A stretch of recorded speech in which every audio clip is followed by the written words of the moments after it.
Hey guys, and welcome to the Working Money Channel. So the cryptocurrency market has rebounded over the last day. Bitcoin now trading at 7,200, Ethereum 128, and XRP 0.1888. We got a little bit of green here, not much, but a bit. Seems like we're going in the right direction. We got the market cap adding a little bit at 191.8 billion and Bitcoin dominance creeping up slowly at 68.1. And guys, we tend to notice this, right? After we've had a bit of a dump, Bitcoin dominance tends to increase first because people are always going to get back into the market by buying Bitcoin, that name recognition, the thing that they know. And this is why alts tend to lag behind Bitcoin. This is why we saw an alt rally later in 2017. You know, the last few weeks of 2017, we saw the alts and they were shooting up after Bitcoin had its meteoric rise.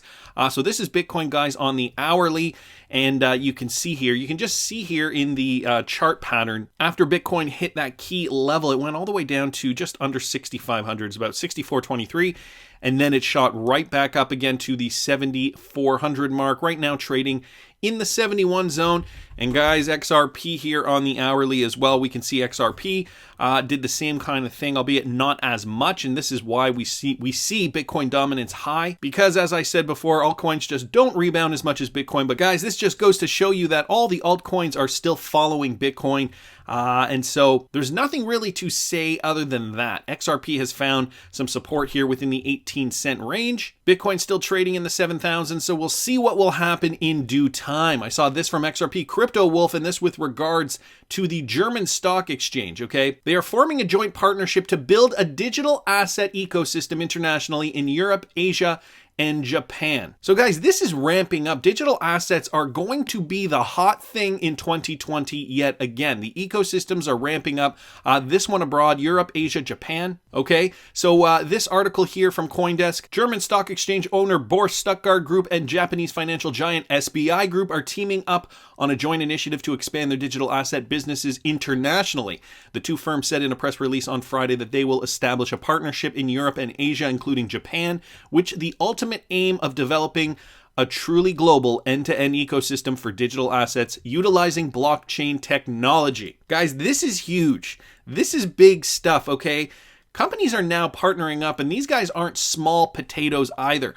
The stock exchange owner in Germany, and we know SBI Group, huge in Japan, teaming up to really ramp this thing up across Japan, Asia, and Europe. To cement the deal, SBI Holdings is to take a stake in the stock exchange regulated digital assets trading platform, Bourse Stuttgart Digital Exchange. It also aired to plan to invest in Bourse Stuttgart Digital Ventures too, another subsidiary that invests in innovative financial startups. The two subsidiaries carry out business related to digital assets in Germany and across Europe, according to the announcement. And guys, it's not just digital asset trading that they're going to get into. Besides the exchange of knowledge and technology, possible fields of collaboration include the cross-issuance of listed digital assets, trading and brokerage, as well as the creation of the first global custody bridge. For its part, SBI has been working in the digital asset space since 2016, having launched initiatives such as a payment app in collaboration with blockchain payments firm Ripple and a Japan-registered crypto trading platform called VC Trade. It has other subsidiaries in the space too, including mining venture SBI Crypto Investments, and SBI Mining Chip. Boy, these guys really aren't messing around.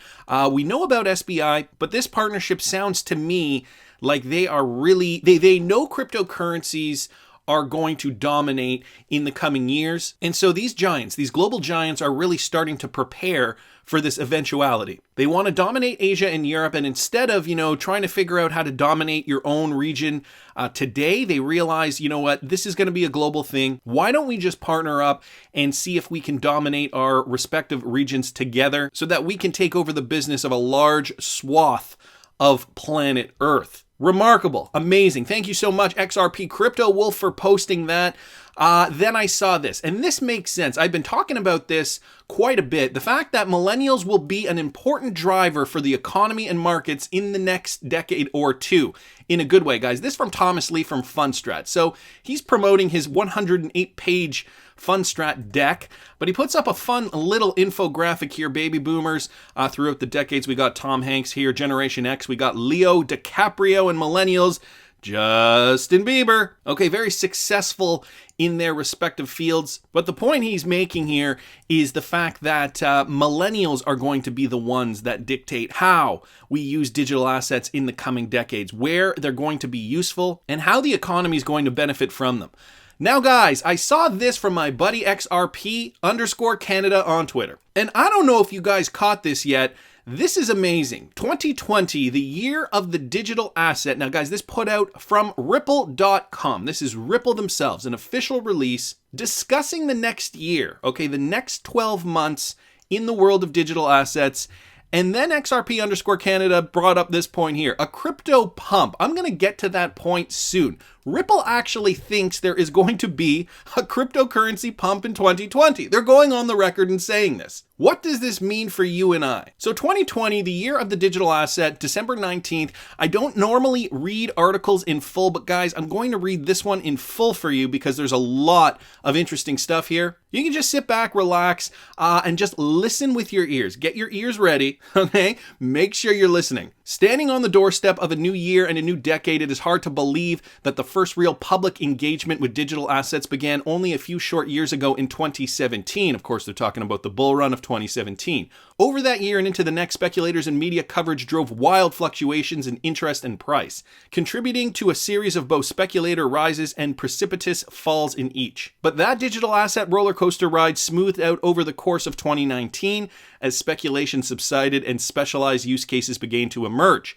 That utility helped demonstrate value in digital assets beyond trading and contributed to increased stability. While skeptics and critics might still view digital assets as a giant game of Jenga, still waiting for the wrong move to send all the blocks tumbling down, we here at Ripple see the future of digital assets as more like a vast set of Legos. By carefully piecing them together, it's possible to reimagine familiar worlds or create entirely new ones. Looking ahead, we believe 2020 will reveal new technologies and applications for digital assets that can lead to meaningful, tangible change across a wide range of industries. In particular, we expect three major themes to develop in this first year of the new decade that will lead to a more mainstream embrace of digital assets. Okay, guys, this is Ripple saying this. This is Ripple stating publicly here that this year will lead to more mainstream adoption, and here's why. Next, they go on to talk about XRP. Digital assets underpin consumer financial products. XRP is a digital asset custom designed to facilitate cross-border payments.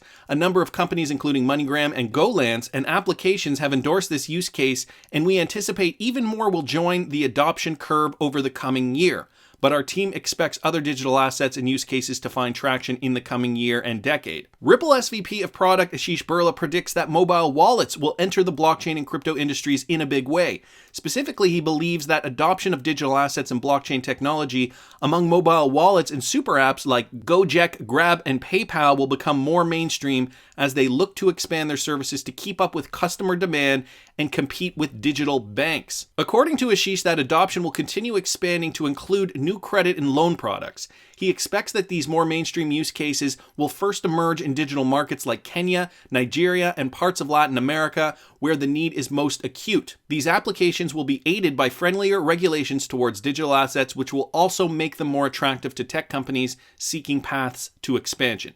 Similarly, Ripple SVP of Customer Success, Marcus Treacher, sees international and micropayments expanding to facilitate new customer uses. In particular, he envisions purchase solutions for tourists and travelers that no longer rely on cards or card rails taking root in 2020. Imagine if a Japanese tourist visiting Thailand could buy goods using a mobile app or QR code, triggering an immediate cross-border payment from their Japanese yen account to a Thai baht merchant's account. If more customer purchase solutions start leveraging blockchain technology in the same way, the payoff will quite literally be huge. Marcus also predicts that big tech companies will continue to enter the payment space, hastening the growth of micro and wallet payments supporting immediate low-value payment flows. This expansion of micropayments beyond traditional messaging apps like Telegram and Line to keep pocketed enterprises should create a resulting surge of developers flocking to digital assets. Now guys, here's a big one. Institutional adoption of digital assets will accelerate, okay? And this is the traders. These are people who want to make money. These are people who want to get into this regulated space to trade cryptocurrencies in order to profit. This concerns you and I. So for digital assets, the associated applications to have long-term staying power, institutional players must embrace the technology. We anticipate that such a wave of institutional adoption will begin in 2020 with more traditional firms deploying digital assets and blockchain-based solutions. Breanne Madigan, our head of global institutional markets, says this will be enabled by trust custody brands such as State Street or Bank of New York becoming involved in digital assets. The presence of recognized players will increase institutional confidence in the space and pave the way for greater institutional adoption next year. CEO Brad Garlinghouse is even bolder, okay guys, predicting that half of the top 20 banks in the world will actively hold and trade digital assets in 2020. Did you guys catch that? Will actively trade and hold digital assets. What's one of the problems today that Ripple faces where they can't roll out mass adoption immediately? It is holding XRP. And the solution around that is ODL, right? Using XRP that they're acquiring from exchanges and then relinquishing it to make their trades right away. Well, Brad Garlinghouse is actually going on the record and saying actively hold and trade digital assets in 2020. This is because regulations, in my opinion, are going to change. And Brad obviously has more insider knowledge of that than I do. So if he is stating this, I think this could be a very, very, very likely possibility this coming year. Well, SVP of Spring Ethan Beard expects at least one central bank to launch a tokenized representation of their fiat currency in 2020. Brad forecasts at least one non-G20 currency like the Argentinian peso or similar will become fully digitized within the next year. The crypto industry evolves to keep pace, okay? This is the next section here. This expanded adoption of digital currencies by mainstream and national institutions will also have an impact on the industry supporting the technology. Specifically, Ashish and Breanne both expect it to produce a wave of consolidation amongst crypto exchanges. And this is what we just talked about, guys, with XRP Crypto Wolf's tweet here, that the German stock exchange is partnering up with SBI and they are creating this plan for an international digital asset ecosystem. So they're saying that this could happen more. For his part, Ashish says that the growing cost of keeping up with security, compliance, and technology will be more than the smaller exchanges can handle. Consolidation will enable companies to grow from regional to global players and better compete with bigger brands like BINANCE that have already begun acquiring several other exchanges. Breanne sees consolidation being driven more by the interest in digital assets and blockchain from institutional brands. She predicts an increased focus on true volume, subdued retail interest in exchanges, and the appearance of more institutional grade exchanges. This will combine to spark a wave of consolidation as companies compete to add volume and customers. So the race is on, guys, and this happens in every industry, right? We have a bunch of little players, and then as soon as that industry gets more and more popular, we see, boom, an explosion of consolidation, bigger players buying up the little players. This only happens when they know they can make money in industry, and they're predicting that this is going to happen in the coming year, 2020. So beyond exchanges, Brad expects to see consolidation amongst crypto companies themselves. He boiled it down to simple numbers game. The world doesn't need 2,000 plus digital assets. Well, I don't think there will be one coin to rule them all, as he said before. It's clear that if an asset doesn't have a proven use case beyond speculation, it is not going to survive. This year saw the start of a shuttering of number crypto companies that Brad expects to continue in 2020. And finally, guys, the moment you've all been waiting for, a crypto pump. Are we going to see a crypto pump in 2020? Well, people at Ripple seem to think we are. These three evolving trends will together likely fuel what Breanne calls the next major pump for the digital asset market, okay guys? She projects that growing institutional comfort level with digital asset use cases, along with increased regulatory clarity in the US, and the next Bitcoin halving by May of 2020 will all lead to the next large adoption cycle. That boost could also be aided by what Ethan terms a flight to crypto as the safer asset class in the face of a potential global economic slowdown. And lest anyone think we forgot about Libra, 'tis not true. Multiple team members chimed in to predict that Libra will neither launch nor be canceled in 2020. They expect that increased regulatory scrutiny, privacy concerns, and the defection of key association members will combine to at least temporarily stall Facebook's plans for the digital asset. Ultimately, the coming year and decade will see digital assets and blockchains continue to emerge as core underpinnings of the world's financial future.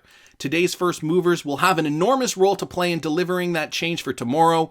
We are excited to watch it unfold. So guys, in and amongst many other very, very interesting points that Breanne Madigan and Ethan Beard make, they also say a crypto pump is in the cards for 2020. We've been pointing to this all year long. I'm just going to show you this other tweet here from XRP Crypto Wolf. U.S. Congressmen introduce a bill to bring regulatory clarity to the crypto space. Cryptocurrency Act of 2020 will clarify which federal agencies will regulate cryptocurrencies. The SEC for crypto securities, the CFTC for crypto commodities, and FinCEN for cryptocurrencies. And guys, I will link the article here, not going to go over it, but it gives you some food for thought. What does Ripple know? What do Ripple employees know that we don't know?